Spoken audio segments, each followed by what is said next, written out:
Okay, so hello everybody. This is Mina again here representing WAM organizers. And this is a panel on blockchain, NFTs, music and music industry. Now, if you have any questions, comments, an urgent itch to say something, call us on a bullshit or compliment us, you're more than welcome to do so. Go to Fair Data Society's Discord server, please, and unleash your thoughts. Our WAM team will be there to bring the questions and comments to our attention. And also after the talk, we'll move our conversation there, so stay tuned. Okay, now let's introduce the speakers. You have seen Dan Archer before, just giving a presentation.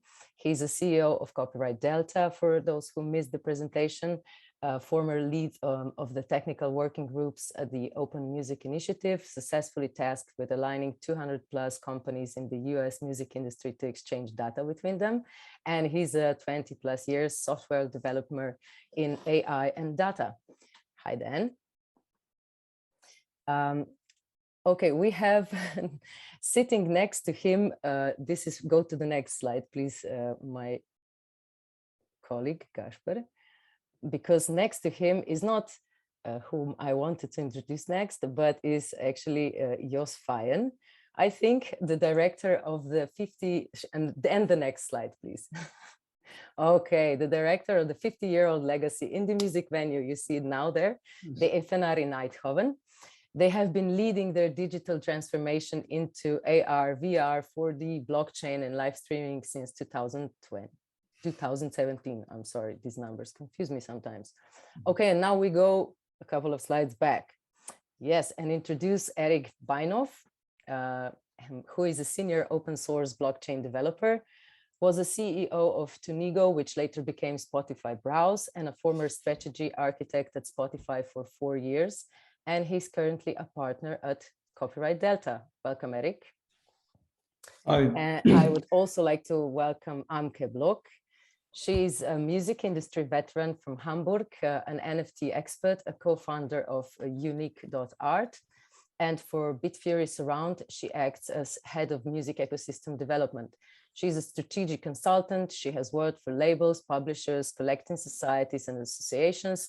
She's written professional articles, given talks, lectures, and curated numerous conferences like PopCom, Ripperbahn, and Eurosonic. Welcome, Amke. Thank you very much for having me. Oh, we're very happy to have you. And I'd like to introduce Emil Angerwal. He's one of the co-founders of Corite, which lets fans back artists with money and marketing and share in the success, as Corite distributes the music to all major streaming services in the world. Corite has now just initiated the blockchain-based project, and Emil is here also to share more on that later on. Now, last but absolutely not least, I'm very, very happy to welcome Vaughn McKenzie. Vaughn has an amazing background in UX, product management, and 5 years of software adoption at Virgin Media. He also was the CEO of Jacques and will share his valuable experience with us today. So now that you are all in, we can start. And we'll start maybe just with you sharing your experience thus far in the blockchain meets music and music industry. A volunteer to go first, otherwise I'm just gonna call somebody out. Okay, maybe I'll tell a bit first, since I maybe know the least of it. We as the FNR, we're a pop venue, and we got interested in bringing pop music and technology together like 5 years ago, working on that. And what we mainly want to be is a platform to experiment and to try out things, not only with AR, with VR, but also with blockchain. We've done a lot on streaming the last 2 years, since the second week of COVID. We have been streaming the first few months daily, and afterwards 2 or 3 times a week. So we have done like 250 shows, and right now we are really looking into how to create a business model for artists in times like COVID that we have right now, or in times that COVID-like pandemics, or like the war in Ukraine right now is happening and restrictions on tours and whatever will be going on. So we would like to create a different model for artists, an additional model for artists upon what they're doing right now. And that's why we are looking into, together with Dan mainly, into using blockchain technology, looking into copyrights, looking into how to use NFTs. And yeah, like we're trying to experience that. And at this moment, we have a group of 17 regional artists, musicians, that we are taking them by the hand and trying to offer them the skills to really find their way in a digital world and to create a different source of income there. I think that's more or less what we're doing. Yeah. And many compliments to Jos, because this is an old building and he allows all of us to like experiment with the building. So yeah. And often you don't understand the tech. So. Sorry. Yeah. Okay.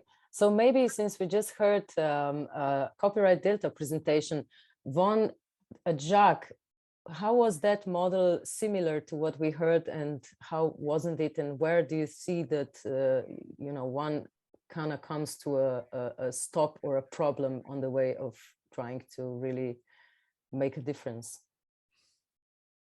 That's a good question. I mean, I don't have a complete picture of exactly what Copyright Delta is beyond the high level stuff. I think our idea with Jack, when we started it in 2015, was probably a bit too far reaching. I think we saw copyright really as being something that could be improved using blockchain. And I think there were two real ideas there. One side was that blockchains would provide a kind of wholesale digital native replacement for copyright infrastructure as kind of the basis of like of music assets, the things that then hold values, the things that enforce contracts. But what we tried to build was something that was almost an interface. So keeping copyright where it was, but then extending the value of copyright and the functionality of music assets with blockchains, in the same way that you could imagine like a Coinbase being a bridge for like fiat assets or traditional currencies to kind of bridge into Web3 assets or cryptocurrencies. So that was our approach, and I think that in my experience, the difficulty was that we didn't really predict how difficult it would be to bridge those two assets. I think that they're very captured, as in music assets, especially the ones that are valuable, the ones that people care a lot about, really do belong to a small set of people, and they have no real interest in upgrading their infrastructure or changing their infrastructure in order to make that business work. And so I feel like the difference, I guess, between us would be that we, well, again, from Copyright Delta, would be that we probably focused a bit more. We were definitely very focused on like purely on licensing and really on just trying to like get those like high value assets, the major label music assets on chain. And we came pretty close, but ultimately I think it was the wrong strategy. We were just we were too early. And I mean, yeah, look at where we are today, right? It's a very different blockchain environment in 2022 than it was in 2015 to 2017.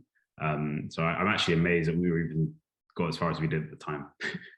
Yes, and yeah, you're totally right that it's changing at an enormous speed. I mean, also some initiatives that were alive half a year ago are already maybe replaced by newer, probably better models. But would you say that like the problem is always bridging to the so-called, old cornerstones of the industry? So is it like you always, when you go to a label, you end up at some kind of a hard stop when it comes to trying to present them a new model for them to adopt? Why do they cling so much to the model that we all have right now? This is a good question. So I think, and again, maybe this is a controversial opinion, I don't believe that natively blockchain as a new infrastructure for music provides a significant uplift in terms of like value. So if you imagine the music industry running on like existing copyrights, and then you switch the entire thing to blockchain, who would really be the winners and who would really be the losers? And I just think that the reason why it was very difficult for us as Jack to get people to switch or even to embrace it was because we couldn't really articulate a very clear value proposition for each individual participant. I'd say on net, like I used to say to the team, our problem is that our customer is an industry, but the industry doesn't have like an email address and doesn't have like a place to send invoices. Like there's no specific person who gets a big uplift. I think where the real uplift is in the very long term is for artists themselves and probably fans, just in terms of artists, in terms of their ability to navigate and interact with the entire music supply chain without intermediaries, which I think is very valuable. And for fans, in terms of artists being able to give them more things of value that are broader and more interesting. But I think that that's just very hard to do on like a small timeline. And that's really where I think we just ran into a wall. I think that's changed today though, or it's changing. Yeah, it is kind of changing, I would say. I mean, because there are still a lot of things that for artists, of course, this sounds kind of promising, but it's a big change in the whole approach to not creating music, but where to go with your music, how to approach the distribution, getting to the fans. Here, maybe I would invite Emil to speak up on what their plan and vision is. Sure. So just as an onboarding for that, I just want to share that we're currently a distributor. So we're putting music on Spotify and TikTok and so forth. But with a fiat component, we allow backing of music before it's distributed, basically. And then you get a share of that. And the idea is that the fans, together with the artist, promote the music and engage around that. So from a blockchain perspective, what we call the co-project is really about building out that whole fan-artist relationship, which I think Vaughan touched upon being beneficial.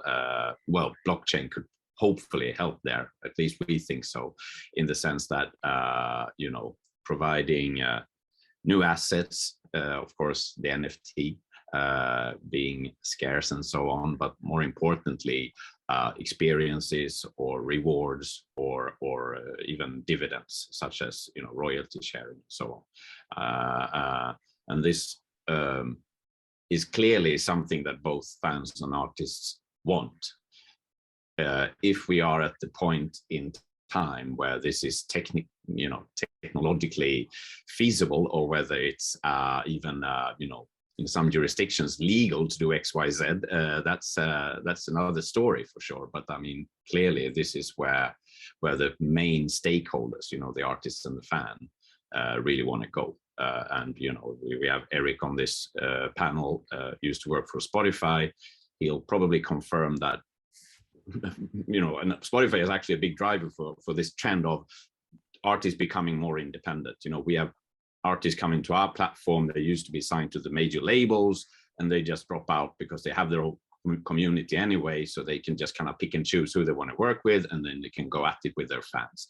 And you have the struggling artist on the other end, and they also want to go independent because they never saw anything else. So, in Sweden, for instance, we have a huge, I'm sure in many, many places, but we have a huge independent hip hop artist scene, and they're just kind of flooding the top lists. And, these people don't care about labels these days or whatever the kind of previous stakeholders. So our vision is to facilitate that whole engagement and basically gamify that whole relationship using blockchain. Okay, Eric, what's your view on this? Because I see you nodding.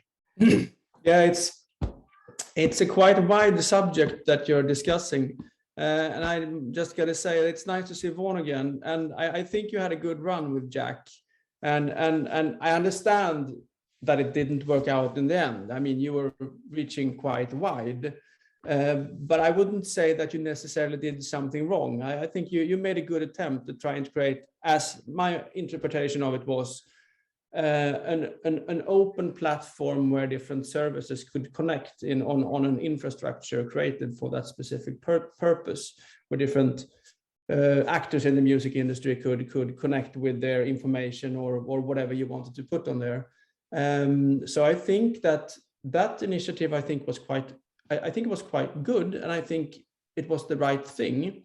What I was working on when I was at Spotify, when I worked in the Open Music Initiative, which isn't around anymore, at least not in its previous form, was what I was trying to push for there in OMI was an open global repository for music rights, not for the actual music files themselves, and just somewhere where the different actors of the industry could collaborate in an open format.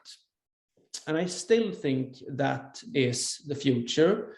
The music industry has a number of entrenched actors. They still have those entrenched actors. I mean, we have the publishers, we have the collecting societies, we have the record labels, distributors as well. All of those different actors, I mean, they exist there for a reason. So it's not, I wouldn't say that there is something inherently wrong with the way that the industry is set up. I mean, it has been built up this way over 100 years or something like that. So each of those different actors they have a purpose in there. The problem, I think, is that they have become too entrenched. And once they have become entrenched, they stop seeing, they stop looking at their role as a part of a larger system. They start looking at their role, how can we preserve this role that we have in this system? So they are starting to become sort of self-preserving. And I think that creates an opaqueness in the system that's not good. And I think that some sort of an open repository where you could put your information would make would empower the creators to actually be able to take control over their own content.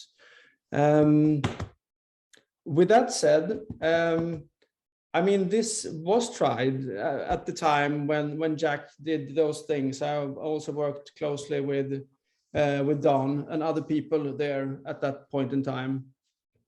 I mean, it obviously didn't work out due partly to resistance from the established actors in the system, but also due to that there is a governance problem. There is nobody that could be sort of a neutral arbitrator of this information.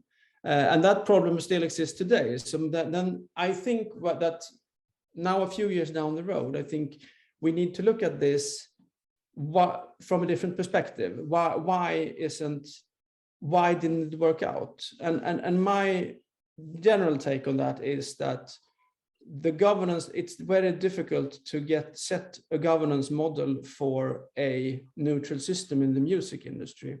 And I think that I may move the word forward to Don on this, because I think he's taking a little bit of a different approach now from this point on. Or what do you say, Don? Sorry? Before you do that, we have a question on this from a non-music native. Why hasn't a commercial party like Grace Note or even Discogs picked this up to provide already? Like you kind of already answered, but okay, I see. No, but it's a very good question. But like we talk about, I mean, for example, the rights that are connected to a specific song, the creator rights and the recording rights, it's due to that the established, I would say that it's due to that the established actors, namely mostly the collecting societies, holds on to that information as being theirs, and they want to be the canonical truth of that information. So they are not letting go of that. So Discog or whichever repository you can find online are not allowed to be that canonical truth of source of that information. Was that an answer to the question? I think it was. I mean, I see it as like it was. Okay, so now, yeah, okay, Dan. But maybe Amke first. The only thing I wanted to mention at Open Music, by the way, Van, very nice to see you again. And compliments on what you guys were doing, because I still remember New York in 2016 when you guys were there. Good to see you. The thing with Open Music was that that everybody liked was the idea that everybody could control their own data. And you can exchange data between you. And that's why there was a lot of buy-in in that first year, because then were people like, okay, let's talk, because we can share data, but we control our data. And then there was Eric from Spotify. He said, hey, if you need a use case, we have an ISRC problem linking to the compositions. But it didn't solve the part about who controls the consensus mechanism in the middle, which I would like to pass on to Amke, because since 2002, you've been asking for this as a music industry expert. So allow me to pass it on to Amke. Yeah, thank you very much. I just want to add to it, and yeah, I also think that it's what we see here with having a central database is something which tackles actually political powers, and no part wants to have that. So it has to be a neutral part in there. And on the other hand, which has been the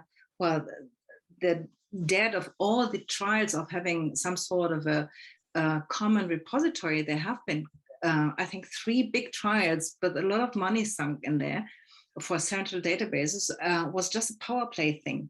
So who gives data in and who controls it? And is my neighbor or my the other company seeing my data? So it's about data privacy and power play here, because for sure, I don't want to have my competitors see when my contract with my artist ends up.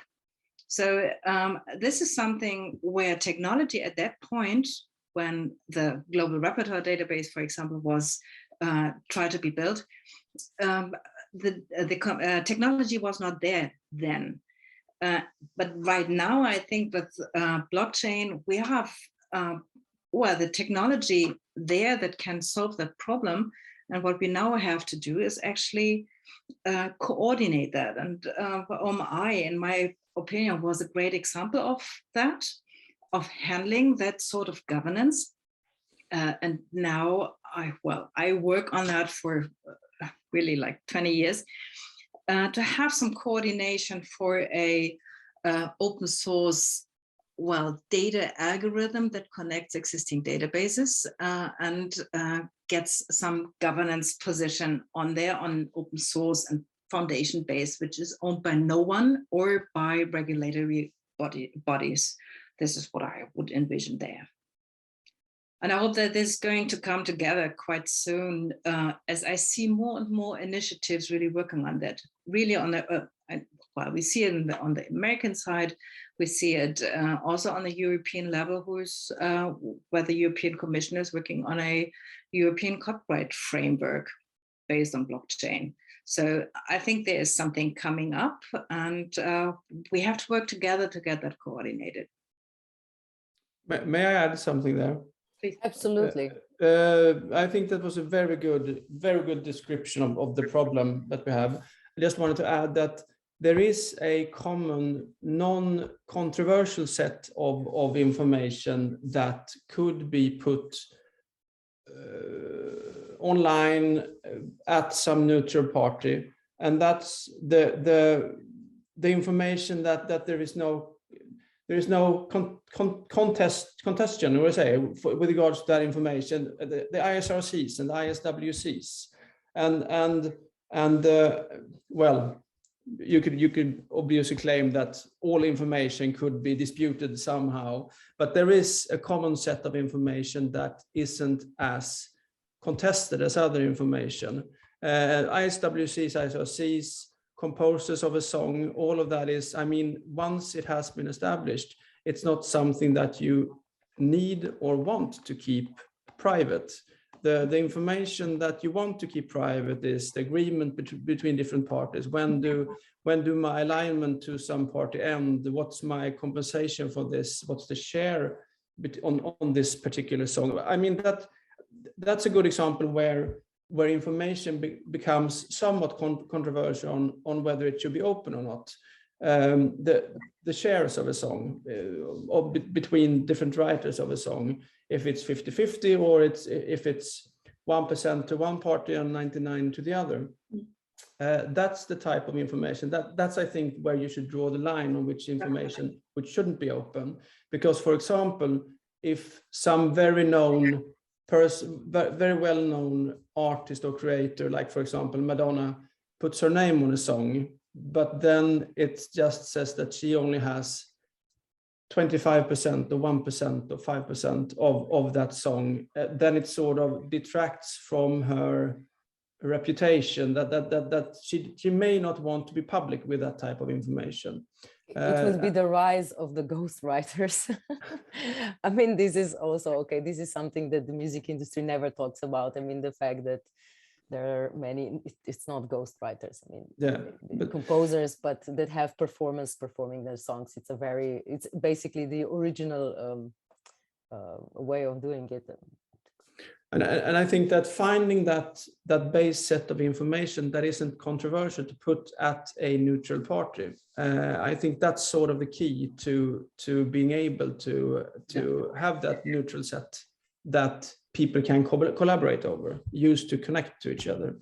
And yeah. I saw you nodding, Emil. Well, thanks for inviting me again, but I'm just listening intently, and I have the really boring comment, which is, oh, I agree with everyone who has just spoken. I mean, clearly people know what they're talking about here. But I mean, it's also just coming back to, you know, the experiences that we all seem to have had. It's interesting because the big problem is this rights problem. You know, it's kind of the first one that everybody's really annoyed with, however deep you're into the music scene. But maybe based on Vaughn's experience or whatever, it shouldn't be what we should be so occupied with, because it may hinder other innovations on blockchain or whatever. That's kind of my take, at least, you know, and you know, that's one of the reasons we're only dealing with master rights, because kind of the quality of data is much more clear and blah blah. Do you see what I'm saying? So we kind of avoid some of those mines out there right now in order to be able to do something, even though I would love for all the things that people have brought up to kind of be solved or improved. And clearly, Amke, for instance, you seem to be positive and seeing a brighter future there based on the initiatives you're a part of. So good luck on that. Yeah, I think at that level that we really have to, I mean, we know that we can create some sort of a paradigm shift in the industry if we get a clear identification of each copyright which is out there, what the technology which is there is possible. And still, and I see blockchain is connected very much to disrupting and cut out the middleman. I don't see that. It's cutting out and disrupting bad processes. That's what I see there. And then for that, actually keeping on the people. I mean, we've seen that for the last 25 years with digitization. It always said democratization, cut out the middleman. And well, I do not see that much democratization. There is some in terms of publishing things, but the power of communication is definitely not really democratized. And on the other hand, you have more players in the market than ever. So the market gets more and more complex and fractionalized, and even more we need for that and clear identification of each copyrighted work which is out there, to have it run through those different forms of usage which are coming up in a seamless way, in an automated way. Otherwise, the whole business is just out of the window because it simply doesn't doesn't get together with those fractional income pieces which come out of this kind of usage which is coming up. So I think it's needed, and with what we see with the NFT hype that we've seen in the last, I would say, 14, 15 months, which is, as the expression NFT, a discussion in itself. what that is actually.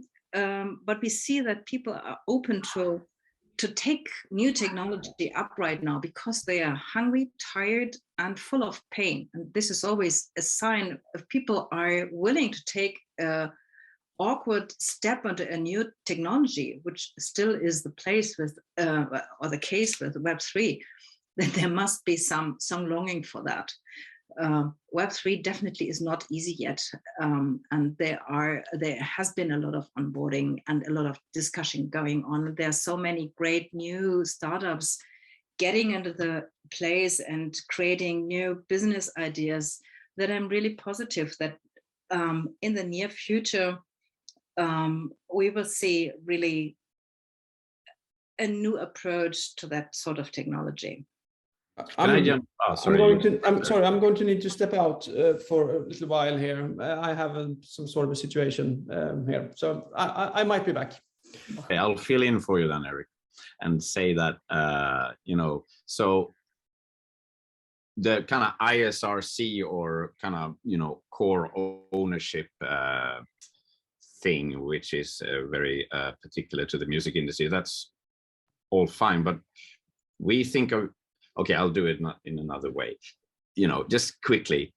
First, it was the production that was kind of revolutionized. You could create music in your, bedroom with your computer. That was kind of the music industry. That was part of something that changed the whole formula. Yeah. Then it was distribution. Maybe I'm not doing this in the right chronological order, but you get what I'm going, right? Anybody could put out music on Spotify. Then there was marketing.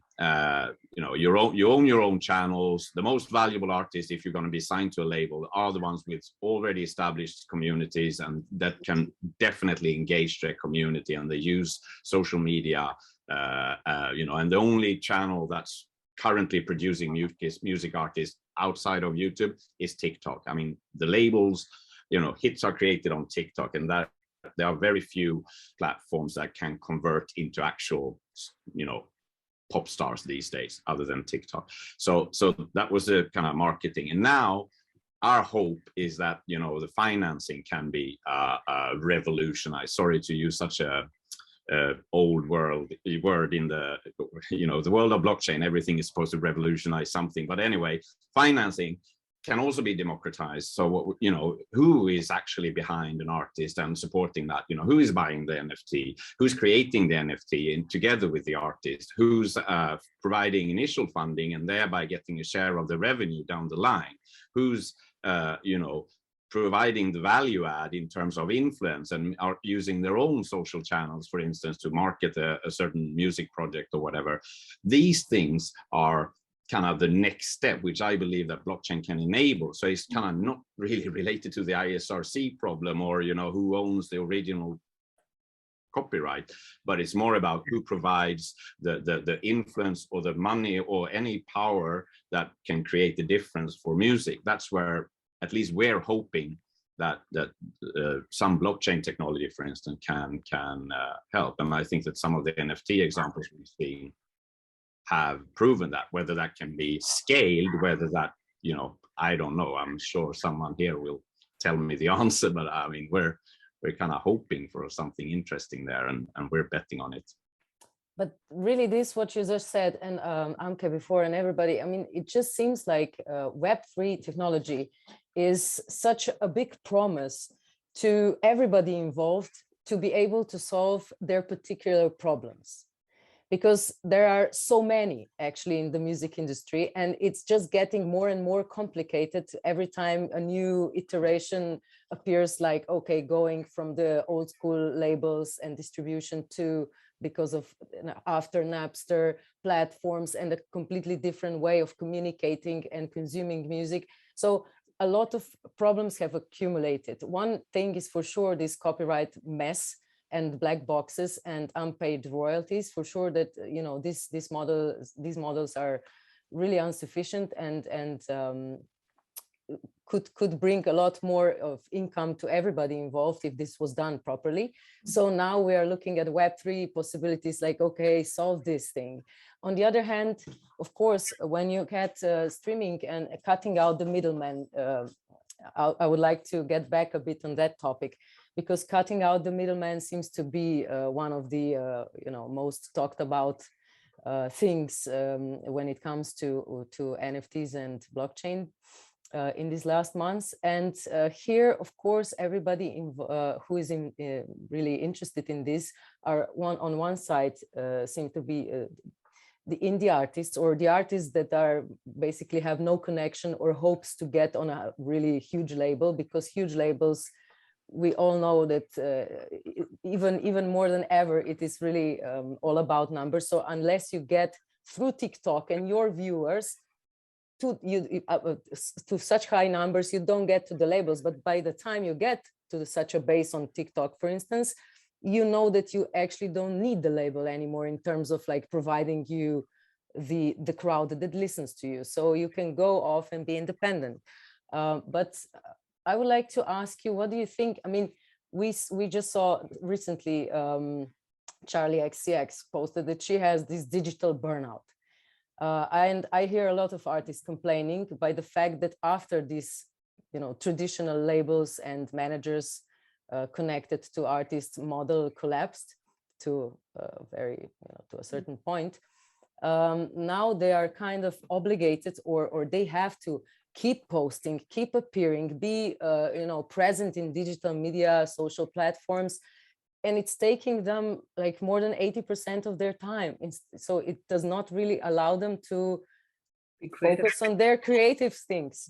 It is, I mean, this is from artist perspective, this is one of the most pressing issues with the model thus far. And now again, we look at the Web3. Yes, absolutely. I'll go at the back. Maybe there's two things I would like to say from the experiences I have so far. One is that I don't think it's really about cutting out a middleman, but it's about proving your added value.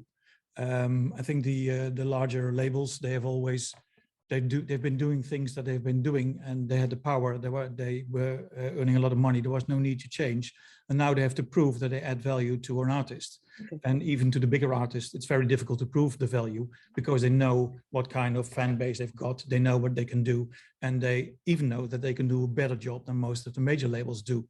And if you look into the upcoming artists, the do-it-yourself artists, they find their own ways. So you were talking about these fractionalization of the business chain, but I think it's creating new opportunities for artists to find out themselves who adds value to what they're doing and who doesn't. So it gives you a better opportunity to find your own way and to shape your own career. The other thing is, if you look into, you're telling about the pressure that artists maybe feel to be present on socials and whatever. I think there is not one model that's going to fit all the artists. So the 17 artists I'm working with right now, the reason why I started working with them is because I learned from talking to artists that they know they need to use these new technologies, also blockchain, but also AR, VR, it's a complete package, but they don't know how. They're scared, and they needed to help. They need some help with that. So that's what we're trying to do right now. And what I'm trying to tell right now the artist is, okay, but maybe for you it's not not of interest to go really into promoting yourself in socials and to be part of the NFT hype, and because that's when you have to go into the socials. I was talking to one of the artists that's involved in the projects, and she completely turned into Patreon. She's got her followers there, and she's making her money there. And she says, well, I don't know whether I'm going to do any live shows anymore, or whether I will release songs on vinyl or whatever, because I'm making my money right now. And I'm only going to consider different steps whenever I feel like I'm in control and it adds value to my career. So again, it's coming back to added value. And I think all these technologies, to me, all the technologies, they will be there. I mean, I'm not a techie, so I trust Dan and the others that are present over here. They will be there, don't worry. But you have to get to know how to use them in your favor. And that, I think that will be the big challenge for the next period. Yeah, but that's the thing. I mean, for now, we're seeing that the profiteers of like selling NFTs as collectibles or like these very obvious approaches to using this new tech are the ones that are already on top of the game. you know. So right now, where is this revolutionary or potential revolution in bringing new tech or to help solve the problems that the music industry has? Yeah, well, I think that you're right. There's still large parties that are already are in the money and are making money. But what changed is there's a bigger part of the money going to the artists. So that's the first step. They're all, at least the examples that I've seen, they all are aware of that artists. Well, they don't want to work with a major label. The starting artists, they think, okay, well, maybe I will come there, but then it has to be attractive for me. But what you see with all these parties, they are looking into models in where the artists get a bigger share of the money that's earned. And I think that's a big step forward. Vaughn, please go ahead. Hey, I'll lower my hand. I think that it's a good framework to think through crypto, like where is it revolutionary? And I think the problem is, and I guess we did the same thing at Jack, was we said, well, what are the problems in the music industry? And in saying that, we've already kind of committed a problem, which is like the music industry, which is we've already decided what the music industry is. And I think when we talk about the music industry, we're largely talking about the recorded music industry, and we're largely talking about the major labels. And I think that the major label model, or the label model, it really does solve for one particular type of artist. And the way I like to think about it is like, it's like really they're trying to find the top 10% of artists that can create popular music. And of that, only maybe 1% of those artists will be successful. And that's really where most of the revenue comes from. And so any artist that falls outside of that really they just don't work within that system. And I think for a long time, we've started to see like the long tail of music, like growing DIY artists, indie artists. And I really feel like the reason why crypto isn't revolutionary for the music industry, or what we call the music industry, is because it's the antithesis of the music industry. I think it kind of creates, it kind of is the core ingredient for this like multi-plural world, like the idea of artists being able to do whatever they want. Being able to, I guess, like, yeah, have careers where they just go on Patreon, or they just like sell NFTs, or they just have more options, I guess. And so what we're probably seeing is that I think I sort of described as like a detachment of the kind of artist development part of major labels, with major labels staying really to kind of, if you think about it in terms of VC, it's like more angel investors, more seed investors, more companies doing all kinds of wacky stuff, and major labels really staying in the market to fund those big, like global mega superstars, which will continue and will always be there. But then really shifting into like Series A, Series B, late stage private equity hedge fund stuff, and then just kind of like this more interesting, like long tail just becoming the default when we think about creators. But the last point I'll make there, I've triggered all these raising hands now, which is good. But one interesting thing is like, if you think about an artist who, let's say, sells streams, or like, you know, distributes Spotify streams or Apple streams to their fans, and they're like thinking about the rate they get, and they're like, well, the rate sucks. Well, like the rate doesn't suck for those really, really big artists. It's probably fine. So that doesn't work for them. So if they go out and they start selling like PFP, profile picture NFTs, or they start selling digital collectibles,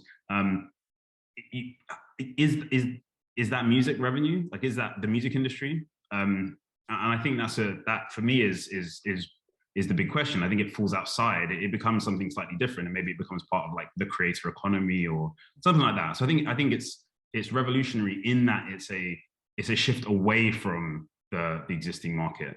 It's a shift away from the existing structures, and I think that's what makes it interesting, and that's where revolution is likely to come from.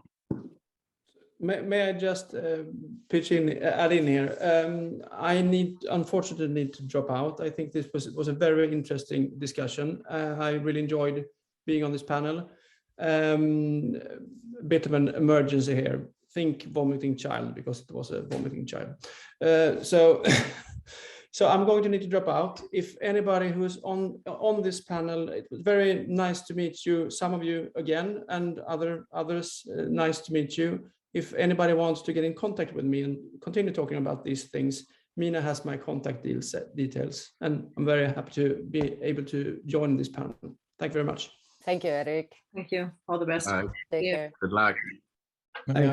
May I respond to Vaughn? I think that Anke also wanted to respond, but I really encourage you guys just you know, don't need to raise hand, just cut in and discuss. It's cool. Okay. Well, there were two things that came to my mind. That was the one you tackled before, was like mental health and creators. I mean, I think that we have seen over all those years that musicians, creators, artists had to go for their way for a certain time on themselves, and then they looked out for support. And then, well, that's how the music industry was actually created. There were some certain forms of help there. So you had a label who took care of promotion, or at the beginning also financing the production, whatever. So you find some certain services in the that support the artists. And what was said before was like you said that the service provider, I would call him, has to prove what he's actually doing, what value he's adding. I think this is something which will have more, will get more important in the whole run. I'm actually coming from the independent part, and independents always have really been close to the artists.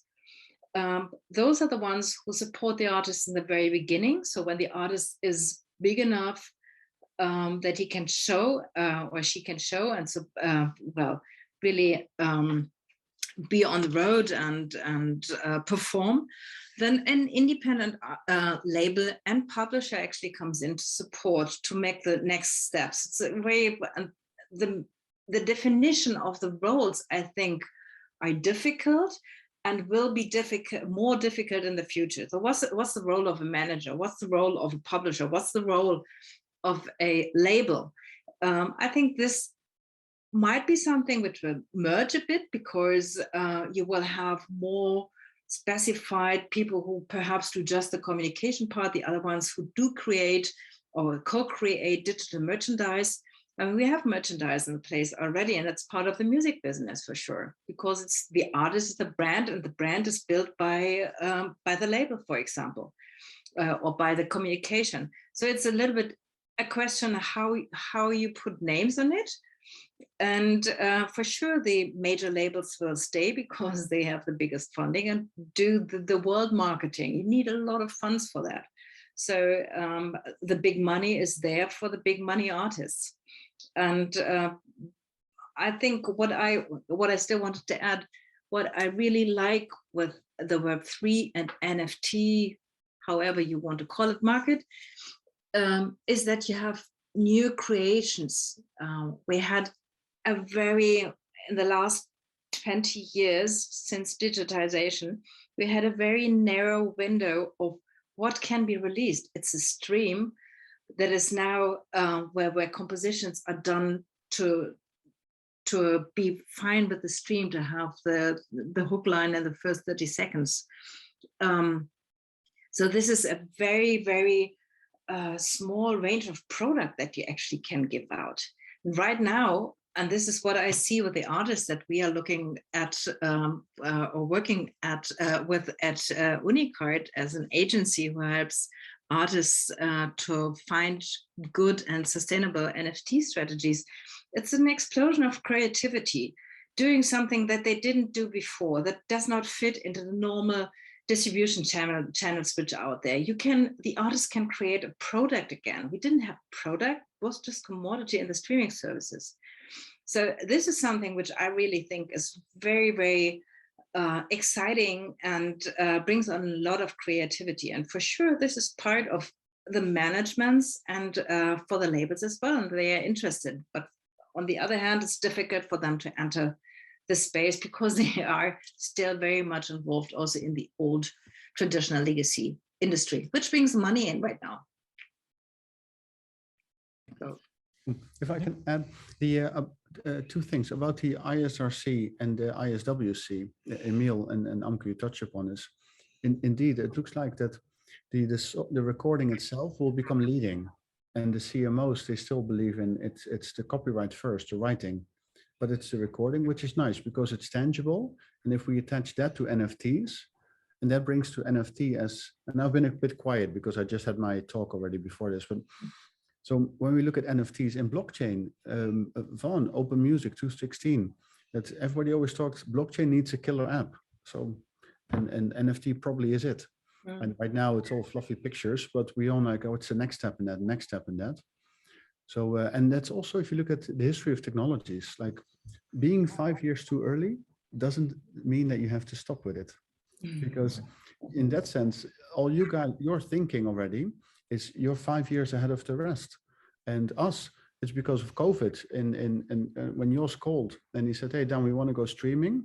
And then me and the guys, we thought, okay, this might be the digital transformation of music. We saw NFTs come up. Let's take and that was my third point, let's take a really pragmatic approach, like maybe it's like a Dutch approach. So that's why we ended up with this crazy, strange hybrid solution type of approach, which is probably focused for the next 5 years. And but we all have to work together. And the nice thing is that there's so much momentum now. And also the artists that you're working with, they're very open for this and they know they have to be an entrepreneur.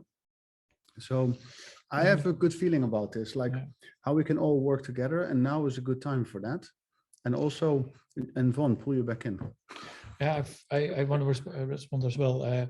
But what you were talking about, there is, I have to go back. We were involved in making a policy for a music education program here in the Netherlands, and we were talking to them about what will be the artist of the future.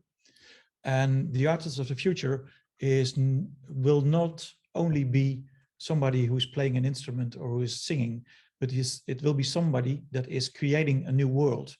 And with these new technologies and with NFTs, like you said, Amke, you're able to make this new world not only, but also to make money with this new world. So I think that it really will be inspiring to see where they come up with. And that's what I'm trying to do also with these 17 young artists that we're working with, to inspire them and see what comes out. And I'm for sure that there's one singer-songwriter there.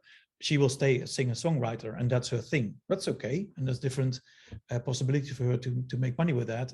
For example, going to Patreon, the artist we were talking about had this deal with her Patreons that she said, I'm going to bring one new song every month, and it will be exclusive on Patreon. And she's got like 1,000 Patreons, and they pay her between somewhere like 50 or 200 euros a month. So that's a steady income for her. That's not the big money what we're talking about, but being an artist, I mean, doing what you want to do and what you love to do, it's a steady income from which you can see where else you want to go. So sorry, would you say that like Patreons and the platforms, like maybe Emil, what you're doing with Co-Write, are taking over in part the role of labels in terms of providing yes, well, you have the standpoint for artists to where, because you always need some kind of a I don't know, I wouldn't say editing, but in terms of, yes, just providing the grounds from to which an artist can step or go to start sharing their music to the world. I mean, because if you just publish I don't know, a song on YouTube. No, but you stay away from YouTube. You go to the channels that people pay for. I mean, yes, so this is what I'm talking about. So we have these channels that people pay for on one hand emerging, and on another one, of course, these models that encourage or like kind of get off of the idea of basically fan funding the artists. I think there are different models, and I think that's the most interesting thing that's going on. All the big labels are struggling with what's going on. They're really, well, I could say they're fighting for their lives, because the model that they were working with, it's from all different sides. They're hit with people who come up with, and organizations that come up with more clever solutions. I mean, look at copyrights, which was their money maker. I mean, earning the money for what's going on. They're losing their grounds. So there are more and more options for artists coming around to choose how to create their own career business-wise, but also how to creatively create their career. So I think it's an interesting time that we're. Yeah, and these platforms, Emil, what you're doing, and other platforms, label 2.0, because you have the audience, and that's where a lot of sales can happen. And we're also talking to a few of these platforms because they can see that shift going on. Super interesting. That's what we're saying too. Yeah, we don't bash labels though, but we try to do some things better than they are, you know, because we think that if somebody wants to pay a label to do their services, so good for them, you know, as long as they provide value. That was some of the points that you made already. yeah.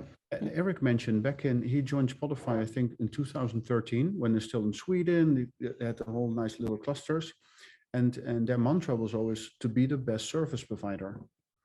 By the way, he has 2 little kids, so he has to, I think he went there. So yeah, that's what he said. Yeah. Okay, do you raise your hand? Yeah, Sorry for being the moderator. Oh, fine. Oh, fine. It was like, I think it's about, you just have been talking about the choice, the great choice, the multiple choice that an artist has right now, in which channels he wants to go, where to communicate, what to release best. And as it is with choice, that's the experience I always had with artists, is they are overwhelmed. They need some guidance there from people who are actually into those channels. And that's the role of a manager. And finally, perhaps the role of a label, if it's done right. If the label doesn't care and just wants to stick with the old channels, then it might not give the value which is necessary, and then it's out of the window. I'm fine with that. But I'm really positive that an artist always will need some support, some sidekick, some help. That tremendous work which has to be done with communicating, to actually keep the time to be creative and to do what he's up for, she's up for composing, making great songs, making great art. And from a certain level of career on, any artist will need some support there, and you may call it publishing because perhaps it's a songwriter. And I disagree with Dan in terms of the value of a composition. For sure, the performance is what which is upfront, but the song is what gets actually away from albums. So it's the song that gets the audience, and for sure the performance as well. But this is still very much linked. So I think that, well, for business professionals, it is absolutely necessary to look at the new services and the new opportunities. And one of the great opportunities that I see, especially with NFTs and Web3, is actually more the wallet, because you've got direct access to a fan with a wallet. You can have an airdrop of any NFT. What is an NFT? It's not in PFP. It's giving access to something. Giving access to some sort of an event, to an experience. And we see an opportunity for a direct connection between artist or creator and fan, including getting sort of control of the data and having that direct connection that was not there with all the platforms that we had before. And I think this is the bottleneck platform that we know right now with the big socials there and streaming platforms. I think we can use those platforms in the future to use the data, use the reach, and to connect actually to real fans who, with some sort of patron money, then give the daily or the monthly income, a steady income, and for sure also measure the value that is much more difficult to be measured right now. So it's actually giving more control to the artist, and then helping the artist to, well, to have another form of refinancing his life, because he has more, well, he can really show what's going on.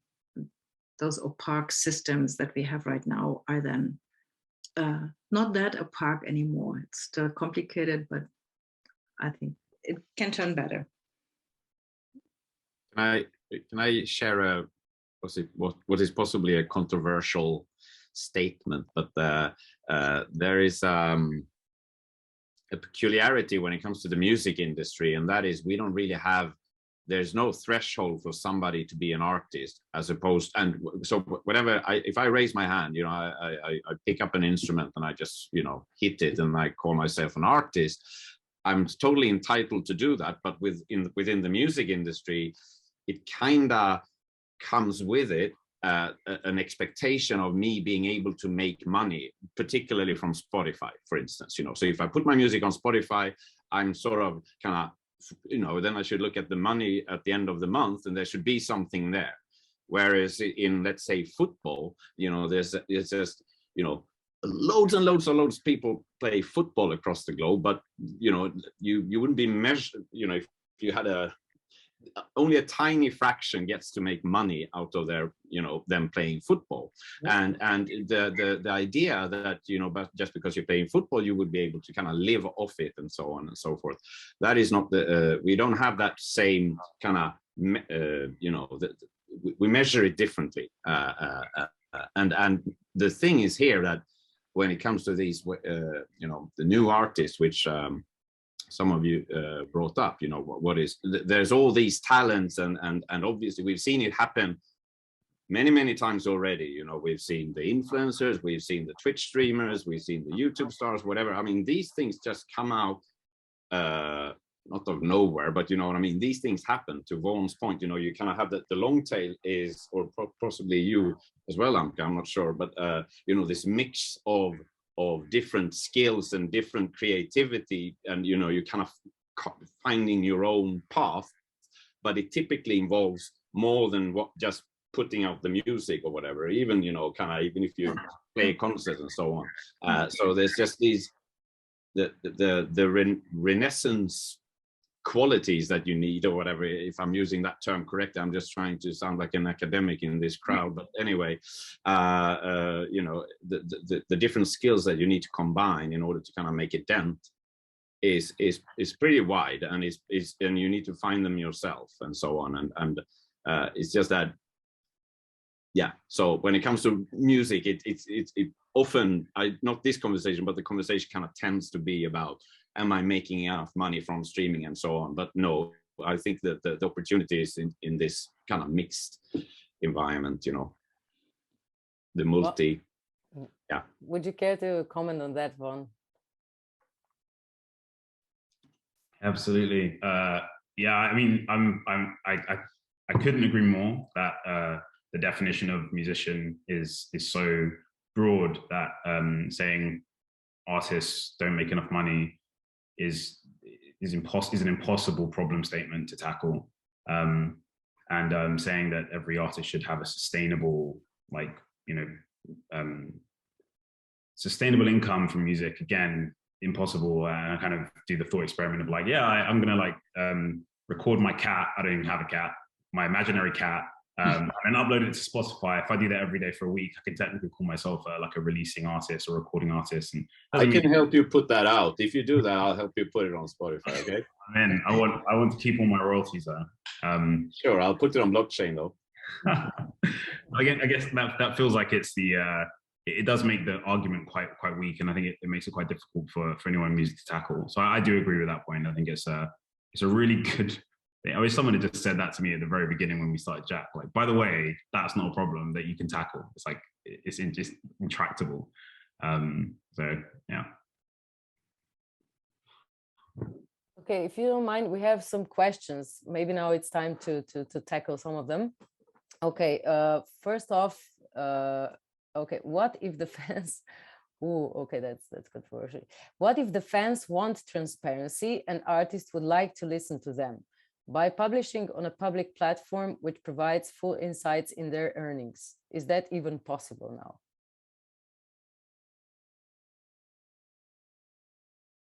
Well, it is on our platform when it comes to the master and the income over a certain period of time and so on. So yes, it's possible. I know it's possible in some cases, but then it's a business relationship which is meant to be open from the beginning, like any Kickstarter campaign or whatever. And even if you go into Patreon, you can look at the number of Patreons, and well, you not necessarily know what tier they're on, but you can kind of make out what the money flowing in is, even though you're not really even, you know, even if you're not a patron, you can kind of make some sort of assumption around the money that is being made and so on. So there are, people can probably make better examples, but I mean, there's definitely a possibility to do this.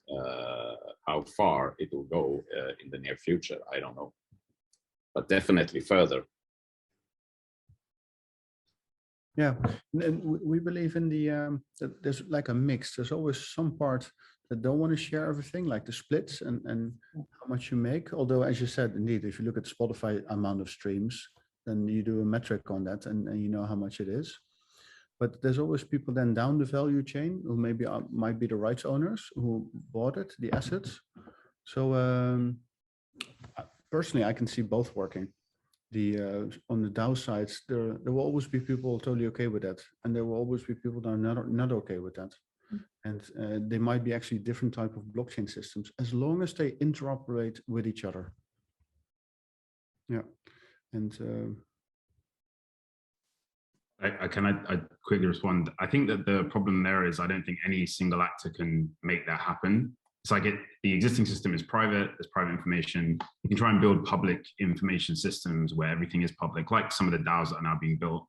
The problem is, unless there's a significant amount of value for artists to release in that system, it's very unlikely to become the default. I don't think it drives market behavior in and of itself. So I think it's more like, if we have transparent systems like DAOs, for instance, where everything is public, those things become the dominant model for loads of artists, and that like over time becomes the dominant feature of the market. But I don't think it itself is valuable, even if it's maybe nice for fans, or I don't think it adds much value to the transaction. And I mean, it's like Audius, we're all familiar with them, I'm sure. But the way, I mean, they come from the, you know, electronic music scene most or primarily, and you know, and EDM is pretty, you know, when it comes to NFT projects and so on, the DJs are kind of leading the way in that, or the producers are leading the way in that space, for probably some obvious reasons, I don't know. But I mean, you could probably see in such a niche a more openness to do this and so on. So you can see these things happening in certain genres or in a certain community before anybody else, and everybody's kind of okay with it. The second thing is about Audius. I was about to say something there. Yeah, it's interesting because Ro Neal there, one of the founders, he thinks of Audius. Many look at Audius and think that that's instead of Spotify, but on blockchain. But it's really, the way they see it is more, you know, a discovery service, kind of like a, you know, obviously they copied SoundCloud in you know, the whole vibe from the beginning, and SoundCloud used to be a place where people would, you know, they wouldn't necessarily have finished work. They put up music which they were working on and got feedback, and you know, and it was this. So Audius thinks about the platform for short formats or other, you know, more like you know, in between YouTube and TikTok and SoundCloud or something. And I'm not in any way saying that that's the end game here. I'm just saying it's interesting again that the art form may also be affected, where on one part it's not necessary to know all the copyright situations, because it's basically shared without any thoughts on that. And secondly, it would be handled differently, and the parties on that platform or in that space would be fine with sharing information on a very granular and transparent way. I don't know if this will play out this way, but it could. That's what I'm saying, and that's my only point. Can I quickly run a quick step by step? I've thought through this model quite a few times. I think that NFTs themselves are moving towards like on-chain splits, just because of expediency. You split everything up, everybody gets paid, great. Normally those contracts are fairly simple, at least they are for things like blog post NFTs or whatever. So that's great. So now you have this really simple, scalable system for like basically the entire administrative faculties of the music industry, and it's just like done on chain for NFTs. And then to the point of the question is, you have this idea of like fans, probably lots of music fans, especially maybe younger fans, probably like the idea of transparency, and so they start to kind of like boycott Spotify and subscription music, and they start to just like buy NFTs and listen to like YouTube and SoundCloud and places where they don't have to subscribe. And all of a sudden you start seeing this slow shift of money really going to artists through NFTs and like, you know, ads and things like that, where the copyright is still there. The private information around copyright is still there, but it's just entirely off chain. And actually NFT splits become like the dominant form of splitting music in the public realm, even if they don't necessarily reflect copyright off chain. And that's quite interesting when you do get to this like public information about how money's split, but it still has nothing to do with copyright. I think the main, every time I try and think through like how copyright interfaces with crypto and NFTs, I always never see them merging. I always see copyright staying distinct and staying like in its box over there. And in the same way that like Bitcoin has a whole system of like ownership on chain, but like property rights are still there. If I come and steal your private key, it's still property, and you know, property still governs how that works. And I still think that's how it's going to work I don't think copyright's going to move on chain, for instance. Sorry, go on. If I can jump in, just add to this, it's exactly, that's copyright law. That's the strange thing. If we make a drawing all together here, we have the copyright to it. And there's always that fakeness to it. So yeah, and it's legal systems. Yeah. But that's why you need to have multiple systems, multiple layers working together, and they can all be decentralized at a different layer. I absolutely agree with you on that.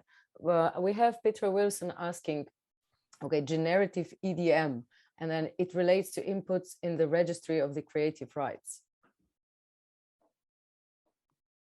Anybody dares to tackle that one? Yeah, I did see that question also. Indeed, if we say in a metaverse, if you have an AI system that creates electronic dance, and then if you have 10 composers, I don't have the answer for that, but that's so during the presentation just before that, it also came up. So I do have a 10-year background in AI and the neural networks and all that. And that will go to the next step. It's like, will AI have consciousness? No, sorry. What type of rights will AI systems have?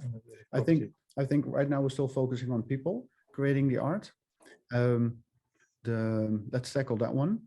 At the same time, indeed, we should start looking to it, because if the few developers of us, if we build an AI system that makes music, who's the rightful owner?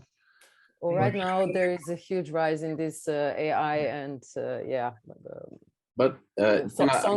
and all. But I think maybe that should be kept for another debate, because we would depart quite a lot. Sorry, you can absolutely comment on this, Emil. No, I just wanted to be more controversial and say that copyright is not the end game. We've just been instructed that that's the end game. You don't need copyright to enjoy music or create music or do something amazing for humanity, or so there is a total, as you know, there are ways to have Creative Commons and all that stuff. So Creative Commons. But I mean, of course, if everybody, the point is that the stakeholders should agree on it. That's the idea, of course. Yeah, but we all know that copyright is actually created like 150 years ago, to help artists. The record labels extended it to 90 when they thought they were losing the money from No, I go back to the origin of the right itself, of an authoring right and a copyright, which comes from that time to protect the artist, to give him something at hand against greater corporations, because only with that right in hand, he has something, has a say to have that, have the right for going after his rights. Otherwise he will, well, in the US you have a total buyout, and in the European area you don't have. And I think it's a great right and something that really protects ideas, creativity, and artists. I would really hope that this is not going to, well, I see that as an idea and an artist and creativity protection. And for sure, we have various interpretations of how it can be protected in its usage. This will be discussed for sure with the ongoing the development of technologies and the use forms. But I still think that this is something which actually will it may be one of our USPs in our area if we keep a good and very heavy authors' rights and creativity rights, which in English is copyright. And copyright means just the copy, but I mean the protection of the idea and the artist. And Creative Commons is just, it's an American form of an interpretation of copyright. So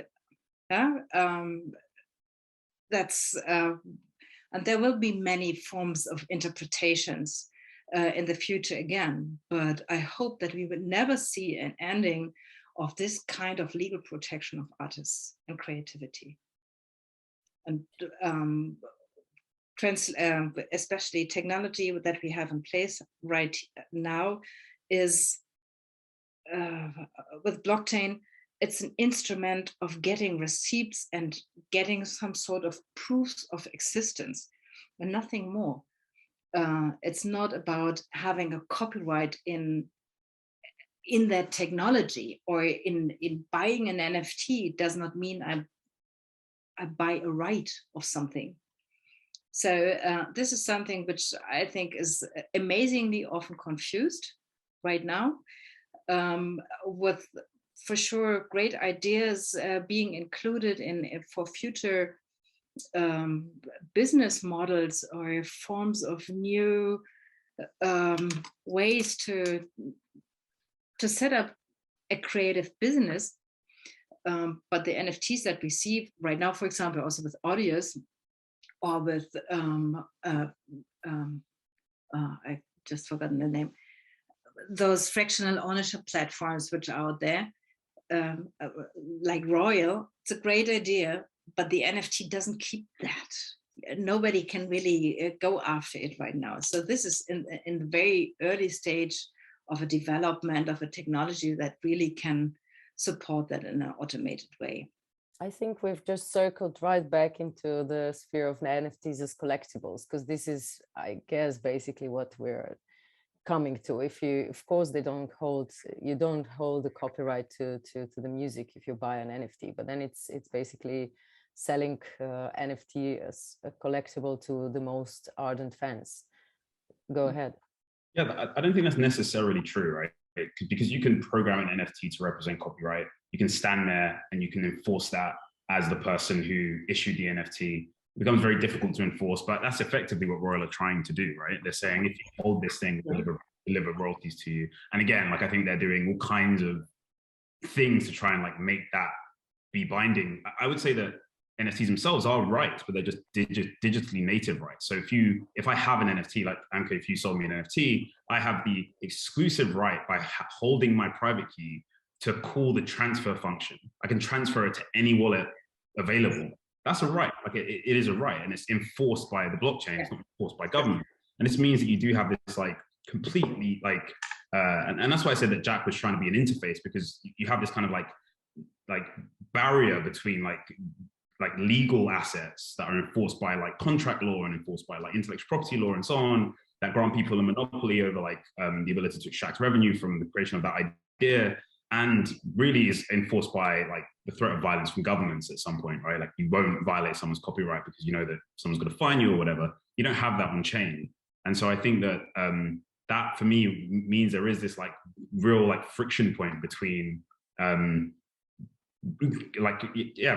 companies like Royal, where they're trying to like co-mingle the two things and say they're one thing. I think they're separate things. And I think that there was this great graph that always used to be presented in, it's a chart, sorry, it used to be presented in like 2018 or something. And it said like, if you try to optimize for A and for B, you just end up at C, which is like you're hitting neither of them. And that's really what I feel will happen. I think there's countless ideas that can be explored in the realm of NFTs. Profile pictures are such a good, even though I'm not really a fan, they're such a great example of the opportunity for NFTs because they're digitally native, they're profile pictures, they have absolutely zero relevance in the real world to a degree because we have faces. But you do need something that you kind of put on when you enter into a social community. Also online, we have these like ability to basically be ephemeral with our identities. We can be in multiple places at once, so we can put on all kinds of faces. Profile pictures allow us to signal, they allow us to like have community, all these things, and they're completely digitally native. If you look at something Sound were trying to do, Sound.xyz, they were doing comment NFTs, and I loved that because I thought, wow, imagine you had this like inalienable right to comment on anything whenever you see that song. So anywhere someone implements a sound protocol, you could see that there's a song, and you, as one of the holders of 25 NFTs, can comment. That is something you can literally put into a page, right? It's completely digital. It's something that you can't do in real life. You can't go around, I guess you can, go around to like music venues and comment on the sounds you're hearing, but you can online. And so I feel like, yeah, we definitely need more experimentation. And I think what we probably need to do less of is like trying to force copyright on chain and be like, let's just get this thing here. I think that's, we have a fairly robust system for managing copyright. I think it's not perfect, but blockchain doesn't really improve it. It extends it in some interesting ways, but nothing that really drives demand for consumers or really improves the situation for artists. And that for me is the tension that we have in music and crypto at the moment. And really why I think we haven't had this real like takeoff that other industries have seen. Music NFTs still seem to be quite flat. There's really no secondary market yet. So yeah, I think it's like it's still early days, I think, for music and NFTs. Yeah, I would absolutely agree on that. Okay, we're kind of coming to a point where we need to kind of wrap it up.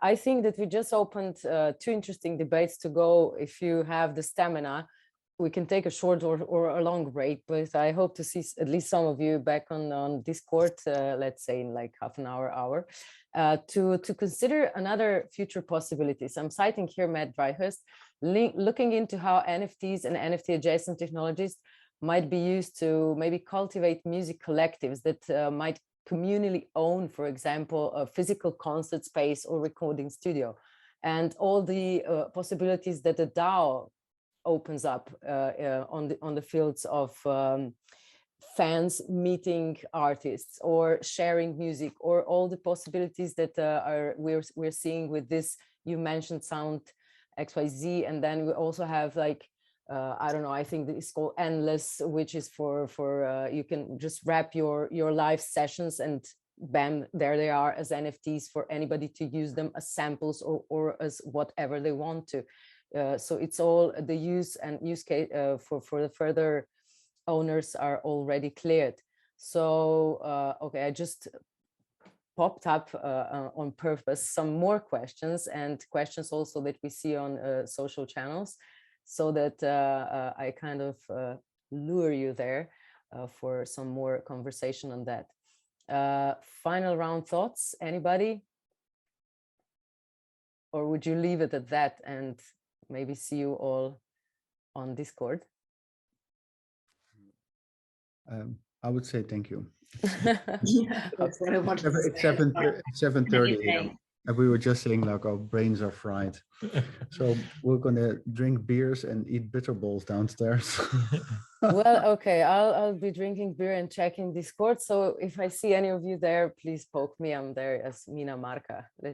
Hope to see you there. Thank you. Thanks. Thank you so much, Bye-bye. everyone. Bye. Thank you. Bye-bye. Ciao. Bye, guys.